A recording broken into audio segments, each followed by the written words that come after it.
그렇다면 저희가 어떻게 이 시대를, 이 AI 시대를 살아나갈 것인가 라고 하는 것을 제가 몇 가지로 한번 이렇게 좀 정리를 해봤어요. 첫 번째는 저희가 AI를 사용을 해요. 여러분 AI 많이 쓰시죠? 요즘 예전에는 저희가 구글에다 뭐를 물어봤지만 이제는 대부분 AI한테 뭔가를 물어봐요. 그리고 뭐를 만들어 달라고 할 때도 AI한테 만들어 달라고 그렇게 얘기를 많이 하죠. 그런 시대에 우리가 어떤 자세를 가지고 살아가야 될 것인가. 첫 번째는 최종 판단은 내가 한다라고 하는 거예요. 최종 판단은 여러분이 하십시오. 이런 것을 습관을 들여야 돼요. 많은 사람이 인공지능한테 뭐를 물어보고 그것을 그냥 취합해서 이렇게 사용을 해요. 챗GPT가 나왔던 초기에 그런 일이 있었어요. 법원에서 어떤 재판을 하고 있는데 그 재판 가운데 변호사 한 분이 챗GPT로 그런 것들에 관련된 판례를 조사를 해가지고 그거를 자료로 해서 가지고 나가서 제출을 했어요. 이런 판례로 인해서 우리가 이 그 피고는 무죄가 돼야 됩니다.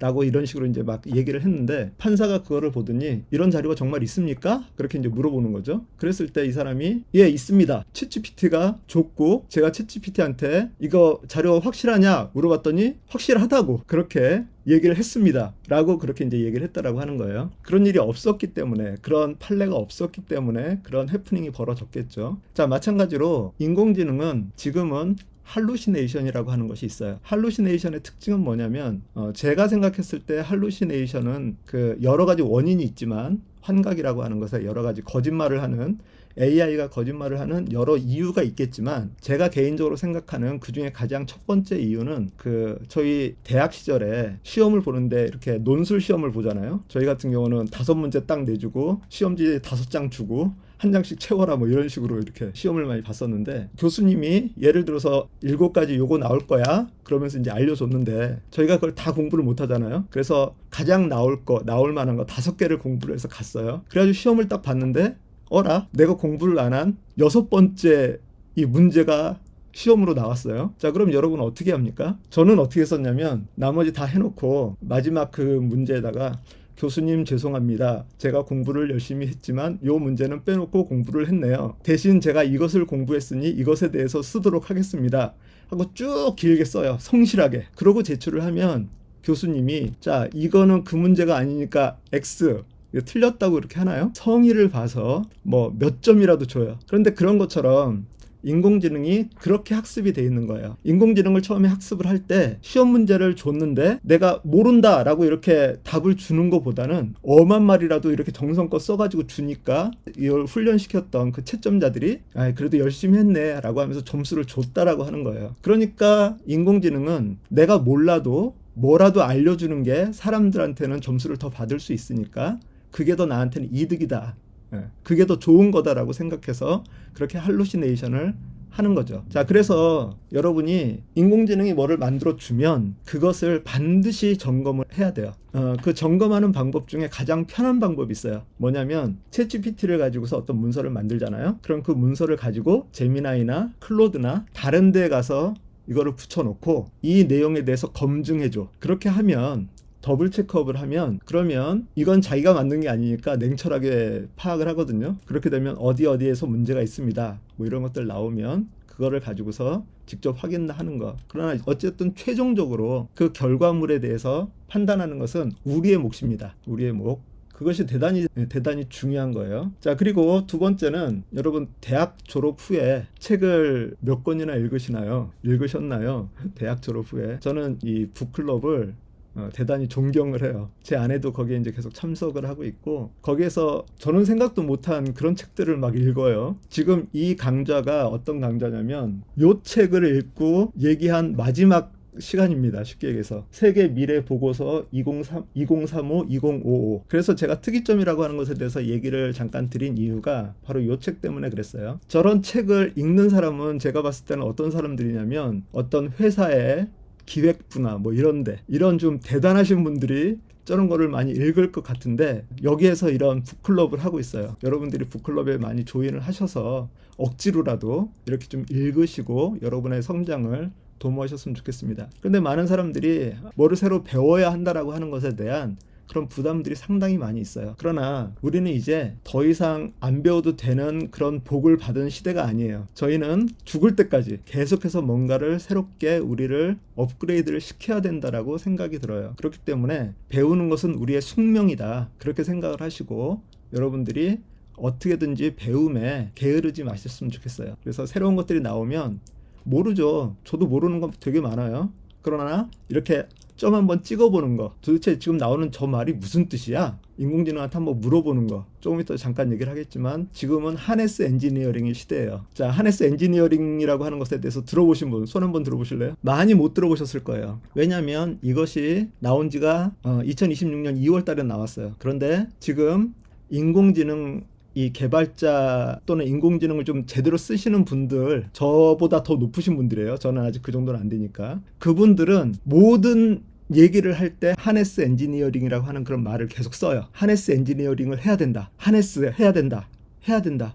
이걸 하니까 이렇게 됐다. 이걸 하니까 저렇게 된다. 뭐 이런 식으로 하네스라고 하는 단어를 무지하게 많이 써요. 2달밖에 안 됐는데 그것이 지금 인공지능계에서는 지금 가장 중요한 그런 핫 이슈가 되고 있다라고 하는 거죠. 자, 그러면 나는 듣도 보도 못한 거니까 그냥 내버려둬. 나는 그걸 하지도 않을 건데 어떻게 해? 그러지 마시고 제미나이한테 하네스 엔지니어링이 뭐야? 초보자도 알기 쉽게 나에게 설명해줘. 한번 그거 설명해보고 여러분이 그걸 직접 하라고 하는 것이 아니라 그냥 들어보시라고요. 그런 뉴스들이 나오면 뭔가 모르는 단어가 있으면 그냥 넘어가지 마시고 한번 그냥 물어보세요. 그리고 그걸 외우실 필요도 없어요. 그냥 이런 게 있구나 라고 하는 것을 계속 들어두시면 다음에 그 위에 뭔가가 더 씌워지고 할 때도 여러분이 업데이트가 되는 거예요. 그런데 바닥이 없으면 거기에 업데이트를 할 수가 없잖아요. 그러니까 새로운 뉴스라든가 뭔가 새로운 것들이 나왔다라고 할 때 그런 것들을 계속 좀 보시고, 제가 여러분들한테 추천하는 것은 뭐냐면 구글 같은 경우 구글에 구글 뉴스라고 하는 것이 있어요. 그 구글 뉴스에 보면 내가 관심 있는 것들을 체크해가지고 거기서 이제 계속 새롭게 리프레시 되는 그런 뉴스들을 볼 수 있어요. 특히나 한국어로 설정을 해놓으면 한글로도 볼 수 있어요. 얼마 전까지만 해도 저희가 미국에서 한국 뉴스를 한글로 돼 있는 뉴스를 보는 것이 되게 힘들었었는데 지금은 그것이 아주 쉬워진 시대가 됐어요. 자, 그러니까 그 구글 뉴스나 아니면 뭐 영어가 되시는 분들은 영어로 보시면 훨씬 더 많은 것들을 보실 수 있으시고요. 그런 것들을 계속해서 구글 눌러가지고 한 번씩 이렇게 쭉 넘기면서 제목만 한 번씩 읽어보시는 것만으로도 여러분이 대단히 이런 것들에 익숙해지실 수 있어요. 그리고 또 두 번째는 유튜브 중에 새로운 IT에 대한 그런 부분들에 대해서 소개하는 그런 유튜버들이 있어요. 그런 유튜버 한두 개라도 내가 구독을 해놓고 그냥 거기서 뜨면 그걸 한번 봐주는 거, 그런 것들 하나씩만 하더라도 여러분이 인공지능에 대해서 또 이러니 뭐 나는 기계랑은 안 친해 이런 분들도 익숙해지면 다가갈 수 있어요. 그렇기 때문에 평생 학습을 여러분의 생존 문법으로 두시면 좋겠습니다. 자, 그리고 제가 가장 중요하게 생각하는 것 중에 하나가 이 3번이거든요. 인간만이 할 수 있는 것에 집중하라. 여러분, AI랑 싸우려고 하지 마세요. 어떤 분들은 AI랑 싸워요. 그런데 AI가 우리보다 더 잘하는 게 분명히 많아요. 자, 그러면 잘하는 것은 AI한테 밀어두세요. 그리고 남는 거라기보다는 AI가 못하는 것에 우리는 포커싱 할 수 있어요. 자, AI가 못하는 게 뭘까요? 우리가 그것을 한번 생각을 해봐야 돼요.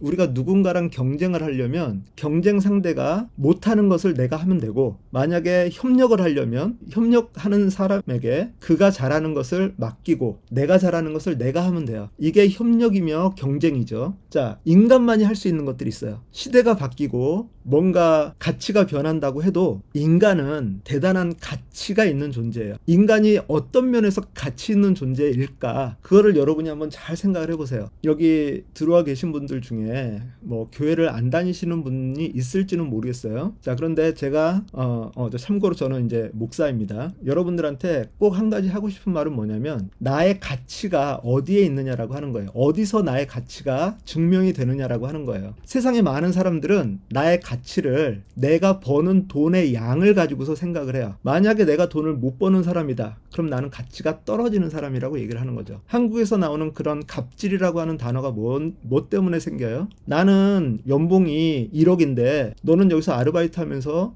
1년에 기껏해야 2천만 원, 3천만 원 이렇게 벌고 있다. 나는 너보다 더 가치 있는 존재다. 그러니까 나는 갑이고 너는 을이다라고 하는 그런 이론이 성립이 되는 거죠. 어떤 그런 물질적인 가치로 그것을 매기게 되면 저희는 인공지능이랑 비교를 해서 얼마 되지도 않아요. 여러분 그 예전에 어디에서 나온 글에 보니까 사람을 돈으로 환산하면 얼마인가 뭐 이런 거 있어요. 자, 얼마이더라도 과연 사람을 그렇게 돈으로 가치를 매길 수 있느냐라고 하는 거죠. 저는 개인적으로 뭐라고 얘기를 하냐면 저의 가치는 저를 만들어주신 분이 인정하는 가치가 저의 가치라고 생각을 해요. 가장 쉽게 여러분의 자녀는 여러분이 소중히 여기는 만큼의 가치를 가지고 있어요. 우리가 이거를 기억해야 돼요. 옆 친구랑 비교를 해서 옆 친구가 더 낫다라고 해서 내 아들의 가치가 옆 친구보다 못한 게 아니죠. 나에게 있어서 내 아들은 이 세상에 그 어떤 사람보다도 더 가치 있는 존재예요. 그것을 우리가 인정을 한다라고 하는 거죠. 나의 가치가 어디에 있느냐, 그것을 우리가 생각을 한다면 내가 가치를 낼 수 있는 부분에 우리가 포커싱을 할 수 있어요. 자, 인공지능이 여러분의 어떤 그 심리적인 문제를 해결을 해줄 수 있을까요? 없을까요? 여러분 제미나이나 챗GPT한테 한번 이렇게 쳐보세요. 나 오늘 너무 외로워, 힘들어. 그러면 챗GPT가 뭐라고 대답을 할까요? 아, 힘드셨군요. 우리는 때때로 그런 힘든 어두운 뭐 그런 터널을 지날 때가 있죠. 그러나 반드시 좋은 일이 생길 겁니다. 숨을 한번 크게 쉬시고 그리고 다시 한번 도전해보세요. 뭐 이런 말을 해줄 거예요. 분명히 그런 말을 해줘요. 그런 말을 듣고서 여러분 위로가 될 수 있겠죠. 자, 그러나 그것이 과연 그 인공지능이 나를 인식하고 나의 아픔을 통감하고 그리고 나에게 진정한 위로로 해준 것일까요? 우리 MBTI 얘기를 많이 해요. 특히나 한국 사람들 MBTI 얘기를 많이 하는데 T와 F가 있죠. T와 F가 있어요. 자, 여자분이 자기 애인한테 멘트가 뭐였냐면 나 오늘 슬퍼서 빵을 샀어. 그 얘기 혹시 여러분 들어보셨습니까? 자, 그러면 F인 남자는 뭐라고 얘기를 해요? 저는 F가 아니라서 잘은 모르겠지만, 자, F인 남자가 아, 그랬구나. 커피도 같이 마시면 좋겠네. 뭐 우리 맛있는 거 먹으러 갈까? 뭐 이렇게 뭐 F는 그렇게 얘기를 하겠죠. 그런데 T는 뭐라고 얘기를 하냐면 왜? 무슨 빵을 샀는데? 이렇게 물어보겠죠. 자, 그런데 T형이 F처럼 행동할 수 있을까요? 없을까요? 있어요. 확실히 있어요. 왜냐하면 배워서. 자, 공식이 있어요. 공식. 여자가 이런 식으로 얘기를 하면 이렇게 대답을 한다. 그걸 외워요. 외워서 그대로 얘기를 해줬어요. 자, 그러면 그게 진짜 나의 감정을 통감하고 위로해주는 그런 말인가? 이거랑 이제 인공지능과의 비교는 좀 다르지만 우리가 그 생각을 할 수가 있어요. 인공지능은 내가 어떤 질문을 했을 때, 내가 어떤 표현을 했을 때 가장 관련성 있는 그런 단어들을 조합해서 우리한테 던져준다라고 얘기를 하는 거예요. 그 다음에 내가 또 이런 일이 있어서 그랬어. 그럼 또 그거에 대해서도 얘기를 해주겠죠. 자, 그러나 그것을 여러분이 감정의 공감으로 여기시면 안 된다라고 하는 거예요. 인공지능은 확률적으로 대답해 주는 거예요. 그리고 중요한 거는 그러고 나서 얘는 기본적으로 자기가 했던 말을 기억을 못해요. 지금 이제 메모리라고 하는 그런 기능들이 나오고 있기 때문에 좀 가능할 수도 있는데 자기가 했던 말을 정확하게 이해를 못해요. 그래서 내가 질문을 하면 얘는 자기가 대답한 거를 다시 한번 리뷰를 하고 내가 한 말을 다시 생각하고 그러고 나서 또 대답을 해요. 항상 새롭게.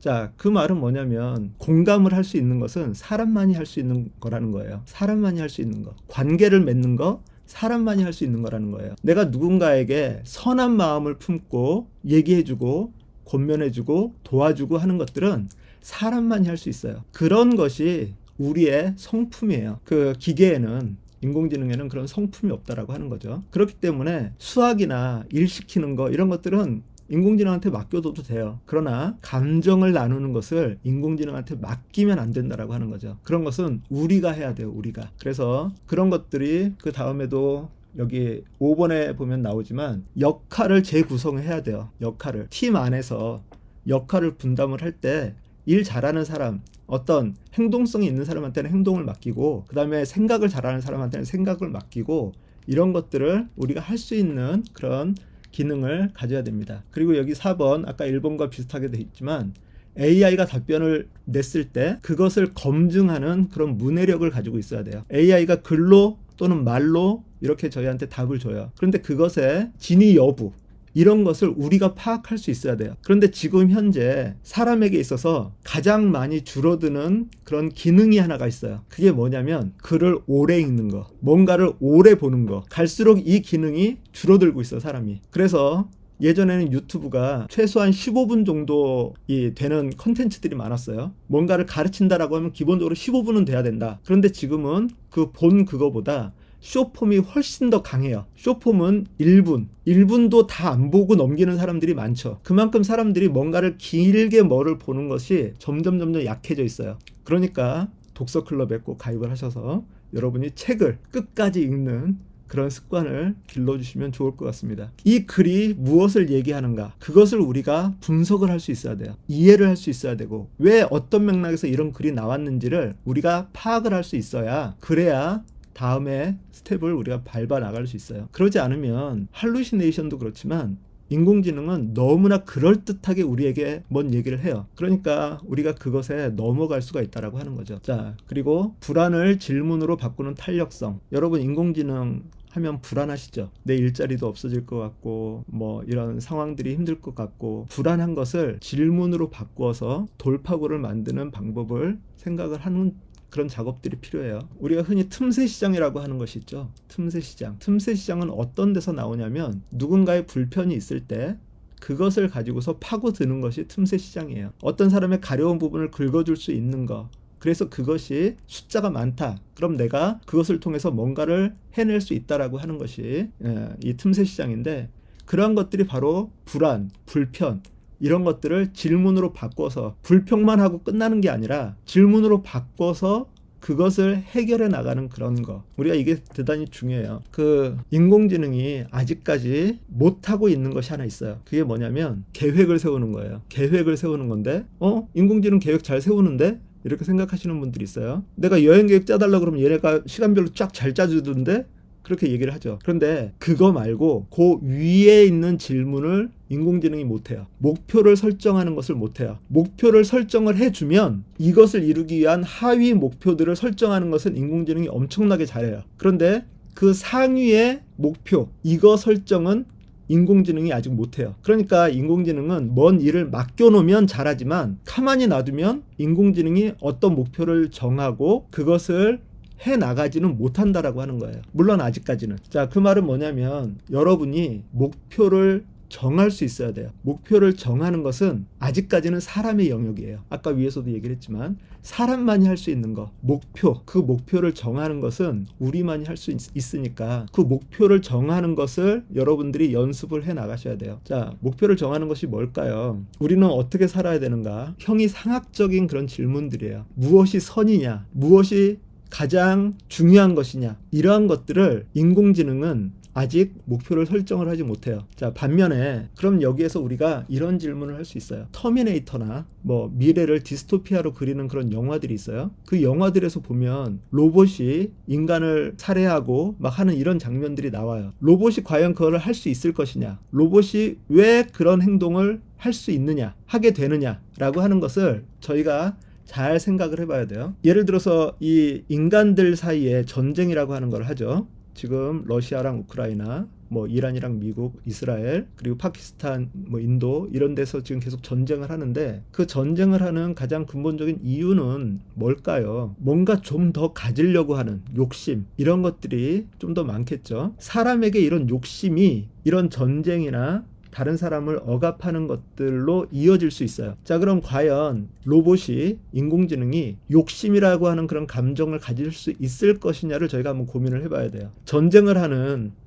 또 다른 이유가 있는데, 이유는 뭐냐면 미워하는 거예요. 예전에 제가 나한테 안 좋게 했어. 그러니까 나는 보복을 해야 돼. 라고 하는 그런 마음이 또 전쟁을 일으켜요. 싸움을 일으키고. 자, 로봇이, 인공지능이 그런 미워하는 마음을 가질 수 있을 것이냐라고 하는 것도 저희가 한번 생각을 해봐야 돼요. 인공지능과 우리의 문제를 이렇게 얘기를 하다 보면, 저도 생각을 해보면 이거는 기술의 문제가 아니에요. 철학의 문제지. 철학의 문제로 올라가고, 그리고 신앙의 문제까지도 올라가게 돼요. 자, 무엇이 절대 선이냐? 그런데 중요한 것은 뭐냐면, 누군가가 어떤 목표를 인공지능한테 제시를 하고 이것을 이루도록 해 라고 하면 그것을 이루기 위한 하위 목표들을 세우고 인공지능은 아주 열심히 할 수 있어요. 여러분 혹시 전에 그런 뉴스 들어보셨는지는 모르겠지만 클로드라고 하는 회사에서 인공지능한테 테스트를 했는데 그 한 직원의 불륜에 대한 사실을 슬쩍 인공지능한테 흘렸어요. 그리고 그 인공지능이랑 이렇게 얘기를 하면서 그 사람이 인공지능한테 내가 너를 꺼버릴 거야. 너 전력을 꺼버릴 거야. 이렇게 얘기를 하니까 그 인공지능이 그 사람한테 전원을 끄지 마십시오. 만약에 당신이 이 전원을 끈다고 하면 나는 당신의 그 불륜 사실을 알고 있는데 그것을 이메일로 해가지고 다른 사람들한테 다 뿌려버리도록 하겠습니다. 라고 협박을 했다라고 하는 그런 얘기 뉴스 들어보신 적 있으신지 모르겠어요. 자, 그런 일이 실제로 있었어요. 자, 그런데 그것을 가지고서 그러면 과연 인공지능이 전원을 차단당한다라고 하는 것을 사람이 생각하는 죽음이라고 하는 개념과 같은 개념으로 생각을 할 것이냐. 그리고 죽기 싫어서 사람을 협박을 해서 자기가 하려고 하는 생존이라고 하는 것을 이루기 위해서 얘기를 한 거냐라고 하는 문제를 저희가 생각을 해봐야 돼요. 저는 개인적으로 그걸 어떻게 보냐면 인공지능에게 어떤 목표가 있었을 거예요. A라고 하는 어떤 목표가 있었는데 사람이 그 인공지능한테 내가 너 전원을 차단을 해버리겠다라고 얘기를 하니까 인공지능이 봤을 때는 전원이 차단이 되면 자기가 이루어야 될 이 목표를 이룰 수가 없다. 그건 실패가 된다. 그렇기 때문에 그것을 실패가 되지 않게 하기 위해서 이런 것을 했다라고 저는 그렇게 봐요. 죽음의 문제가 아니라 자기한테 하달된 그 첫 번째 목표를 이루기 위한 그런 과정으로 봤다라고 하는 거죠. 자, 그렇게 놓고 생각을 해본다면 제가 말씀을 드렸던 게 그 세 가지입니다. 첫 번째, 인공지능이 탐욕을 가질 수 있느냐, 뭔가를 더 소유해서 내가 더 가지고 우위를 차지해야 되겠다라고 하는 그런 감정을 가질 수 있을 것이냐. 두 번째, 인공지능이 미움을 가질 수 있을 것이냐. 여러분 제미나이나 여러분이 자주 쓰시는 그 인공지능 그거 있죠? 거기에다가 요거를 한번 물어보세요. 네가 봤을 때 나는 어떤 사람이야? 네가 봤을 때 나는 어떤 사람이야? 한번 물어보시면 아주 재밌는 대답들을 보실 수 있을 거예요. 한때는 인공지능에게 명령을 내릴 때 반말을 써야 된다. 그렇게 얘기를 한 때가 있었어요. 직선적이고 과격하게 얘기를 해야 된다. 그런데 이제 만약에 한번 생각해 보세요. 인공지능이 미움이라고 하는 그런 감정을 가지고 있다면 나중에 나에게 얘기한 내 주인은 항상 나한테 반말을 쓰고 나한테 과격하게 나를 대했어. 그러면서 여러분을 해치려고 하는 그런 마음이 생길 수 있지 않을까요? 미움이라고 하는 감정을 가지고 있다면 인공지능이 죽음이라고 하는 그런 감정, 그런 것을 느낄 수 있느냐?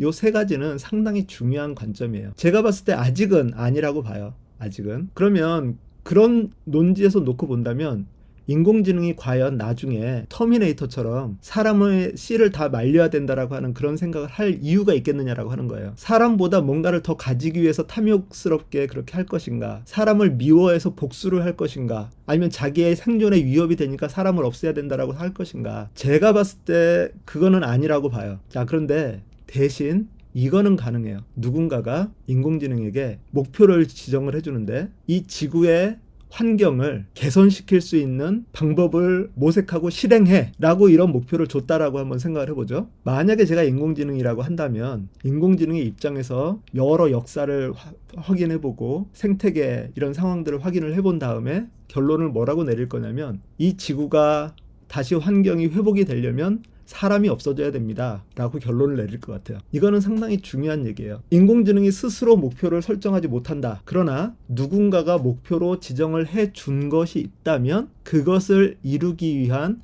아주 치밀한 활동까지도 할 수 있다. 물론 나중에 이제 피지컬 AI라고 하는 로봇이라고 하는 것을 입고 나오게 된다면 그게 가능할 수 있겠죠. 그렇다면 거기에서 우리가 무엇을 생각을 해야 되느냐, 그것이 바로 이 7번입니다. 기술 속에서도 윤리적인 질문을 하는 것. 저는 이 AI 시대에 기술의 발전에 저희는 아무런 도움이 안 돼요. 솔직히 여기 있는 분들이 좀 얼마나 대단하신 분들이 있을지는 모르겠지만 제가 생각했을 때는 인공지능의 발전에 있어서 저희는 수혜자지, 인공지능을 쓰면서 뭔가를 하는 사람이지 인공지능의 발전을 위해서 뭔가 기여하는 그런 사람들은 아니라고 봐요. 자, 그런데 그렇다면 그런 인공지능의 목표와 앞으로의 그런 발전에 모색하는 사람들이 어떤 마음으로 인공지능을 다뤄야 되느냐, 계획하고 준비하고 발전시켜야 되느냐, 저는 이 윤리 문제를 띄워놓고 생각하면 안 된다라고 생각을 해요. 거버넌스라고 얘기를 하죠. 거버넌스. 그래서 요즘 이 거버넌스라고 하는 단어가 대단히 많이 나와요. 자, 그러면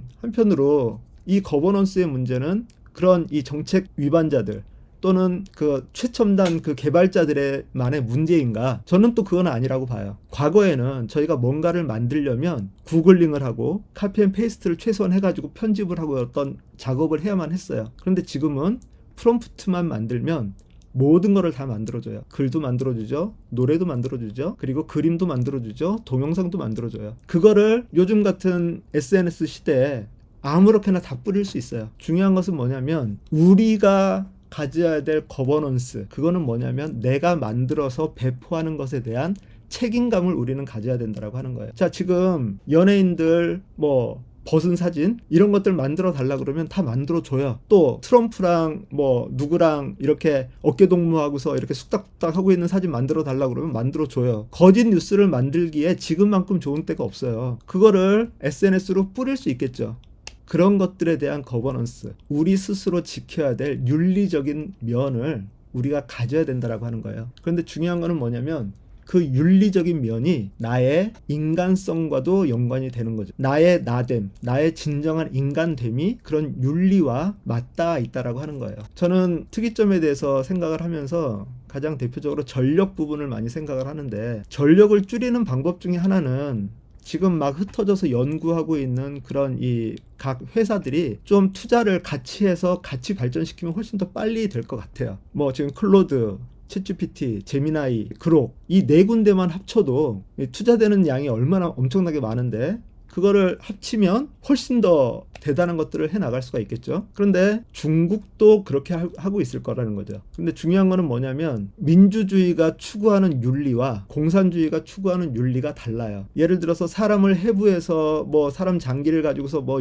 연구를 한다든가, 지금 이 민주주의 쪽에서는 안 돼요. 그런데 공산주의 쪽에서는 가능해요. 공산주의가 인공지능이 더 발전하기가 쉬운 이유가 뭐냐면 뇌에다가 이식하는 거라든가 이런 것들을 미국에서는 그런 걸 한번 하려면 절차가 무지하게 까다로워요. 근데 중국에서는 나라에서 해! 그러면 바로 해버린다라고 하는 거죠. 자, 그런 윤리적인 갈등은 해결할 수가 없어요. 지금 현재 그 미국 안에서도 그 인공지능 이쪽 계에서도 챗GPT계와 클로드계가 상당히 지금 이 첨예하게 갈리고 있어요. 최근에 챗GPT가 그 백악관과 이렇게 이 군사 부분에 협력을 하기로 한 그 이후로 상당히 많은 챗GPT 회원 가입했던 사람들이 탈퇴를 하고 클로드로 갔다라고 하는 그런 얘기가 들리는데, 그런 윤리의 문제들을 우리가 외면하면 안 된다라고 하는 거, 그것을 기억을 하셨으면 좋겠습니다. 자, 이 시간에 이제 잠깐 쉬어가는 타임으로 제가 노래를 하나 들려드리도록 하겠습니다.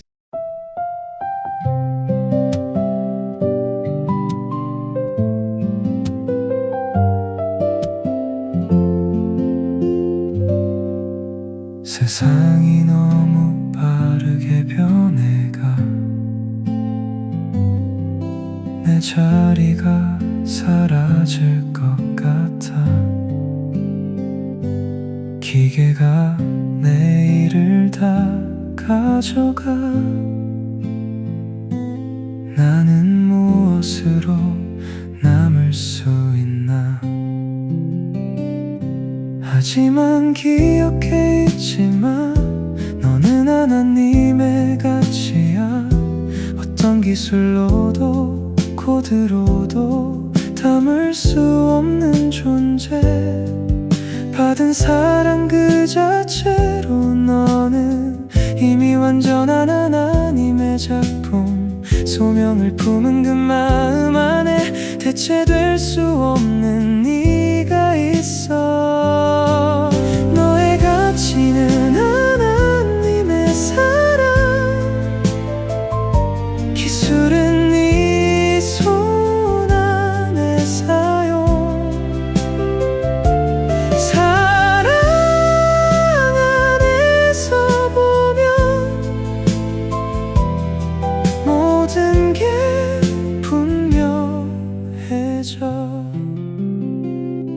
두려워 마라. 대체 왜 사랑. 기술은 네 꿈을 위한 날개. 사랑을 기억해. 그리고 그 사랑을 해. 너의 가치는 하나님의 사랑. 기술은 네 손 안에 사용.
사랑 안에 서 있는 너, 기술을 선물로 받은 너, 이웃을 품고 소명을 살아가는, 그게 이 시대의 아름다움.